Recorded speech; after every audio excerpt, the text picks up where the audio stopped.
Hi there. Thank you for joining the Experimental Artist. Today we are going to do an exciting piece with alcohol inks. I haven't worked a lot with alcohol inks. I have amassed many different types of inks over the time, and I have yet to actually use them. So today I'm super excited to use them. I will be using this etc. paper. It is a synthetic paper, bright white, and this is a 9 by 12 sheet. So I will be working with it and we will see how it goes. All right, so lots of fun things. I got my little blower thingy. I also have a heat gun to help with the heating. I have some gold metallic flakes, and of course, what can you do without your alcohol inks? So I have my alcohol inks in a variety of colors, as well as a little container of alcohol, isopropyl alcohol, and it is 90% or perhaps 91. It's over 90 anyways. And I also have some fun little brushes. So we're making sure that we're good to go here. All right, I love this. So one of the things that I also got that I find to be very useful are these little pipettes. People call these little pipettes. They essentially allow you to suck up water or alcohol or any sort of liquid and move it as needed. So let's get going. Wow, I always find it's interesting because I get this inspiration late at night and I do not know where it comes from. With some alcohol inks, you're going to find it difficult to open them, and I always find it helpful to have some nutcrackers nearby to assist.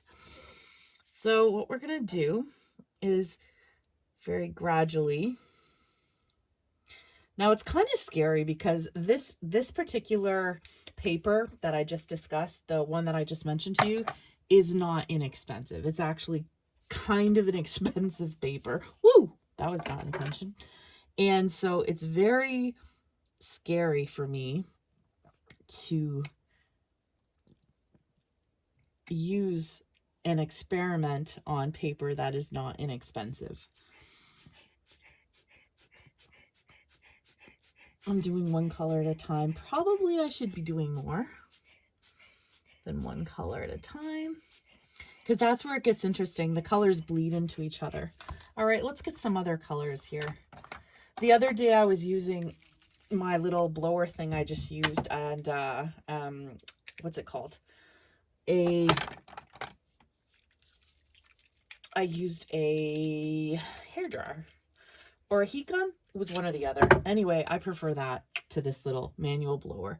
But if say for example, you're camping and you don't happen to have I got a fly in the room. You don't happen to have electricity, that would be a good thing to try.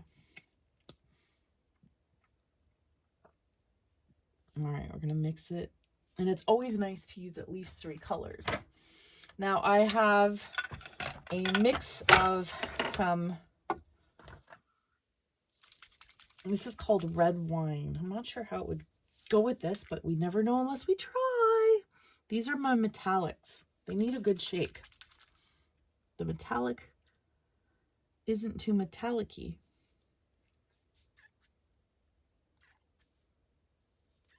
All right. Let's see what we can happen here. I love alcohol inks when they dry. I used them the other day on canvas and they just gave such a nice appearance. All right, so now, oops, that rolls around. We're going to kind of move these around a little bit.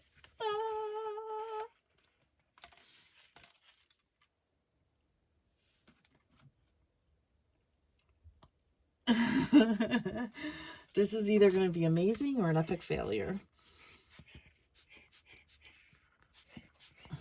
We need some more color down here.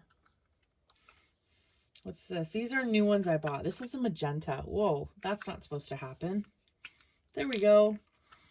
I haven't used this brand before. And to prove it, the hole wasn't open. This is a new bottle. This is called, I don't know what this is. Marabou? Marabou. All right, we're going to try this marabou now. Pretty intense. It's a nice color. I only bought like 3 or 4 of these just to try them out. Let's give it a little bit of a... Those are kind of looking like flowers, actually. I kind of like how those turned out up here on the side. This one on the bottom is kind of a big blob.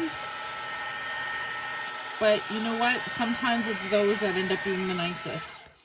This is not that bad anymore. This is not that bad. I want to do something more at the top. Maybe add a little bit more green. But I really like these flowers. And I like that I did them in an odd number. You know, it's got the 3 at the top, the 1 on the bottom. I kind of like that, actually. Now, another thing that you can get are these little brushes. They come with the little blower thing. And they allow you to kind of manipulate where the ink goes. You don't want to be too deliberate. I'll just pick up some extra, maybe move it into some of those empty spots. There we go. All right, now you can see some of the spots are still wet, which is pretty cool. And that's where I'm going to put my gold flakes. I'm gonna let it dry a little bit and then we'll blow them off. I can also often buy these in sheets. I buy these flakes in sheets as well, but you could also buy them in jars. But if you buy the sheets, you could just keep the little bits that you have left over in the jar, like I have here. So I'm in Canada and it is April, middle of April. And this is actually the first time I've seen or heard a fly in a very long time. I always use this little brush for kind of moving around the gold flakes. The gold flakes usually stick to wherever it's still wet. Of course, they're not because they know I'm doing a video.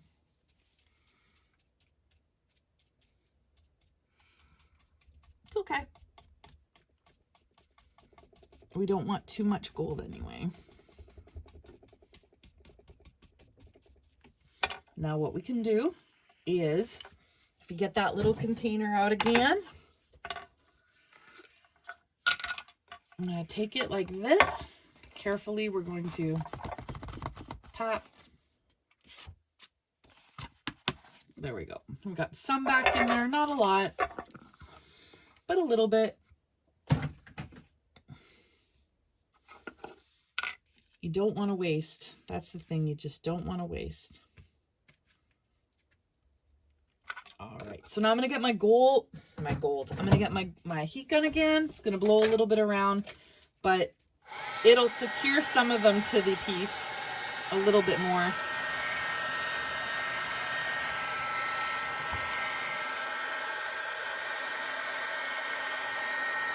We don't need a lot. We don't want a lot. It's actually going to look pretty darn cool.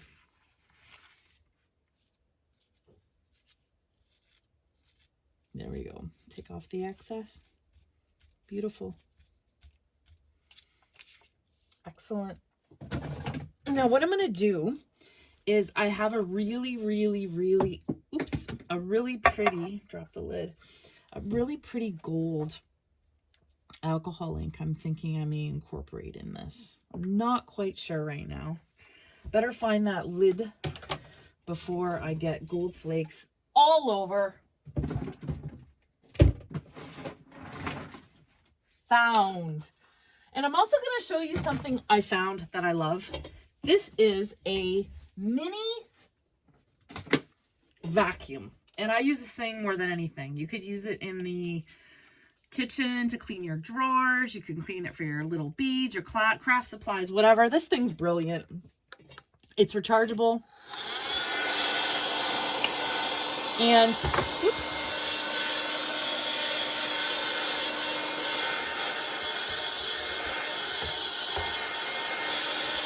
It smells like spices because I used it last time to clean up some spices that I had spilled, and I haven't cleaned it. And I turned it on, and it smells like a bunch of cumin. That's funny. All right, so put these back. You know, I much prefer my heat gun to this thing. I've mentioned that in other videos. This is just okay. It doesn't excite me. So here we go. We have this lovely piece. So is this a epic disaster? Or is this a piece of art? I kind of like it, and I like the relief of the white here. I really do like it. I'm thinking we're going to add a tiny bit of gold though, because one thing that I'm really good at is overcorrecting and making things and putting things where we may or may not need them. Because that's how I roll. All right, there we go. I'm going to use my heat gun because I want to move that a little bit.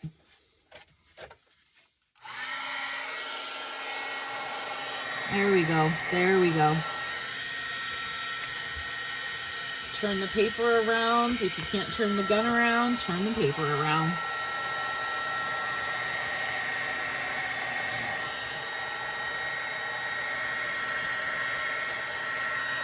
There we go. Wow. That's pretty cool, you guys. It's pretty cool. That's trying to decide which way I like it the best. That's a really neat piece. That's a pretty cool piece. Yeah. Thank you for joining another episode of The Experimental Artist, where we never know if we will create a masterpiece or an epic disaster. I love the little flower buds. That was an accident. I'm very happy with the alcohol inks, not liking the drip, but I think we can embellish and make this pretty darn cool. This definitely has potential, and I can see this in a very unique frame. Thanks for watching. Looking forward to seeing you next time. Please like and follow, share with your friends, and in the meantime, go create and make this world beautiful.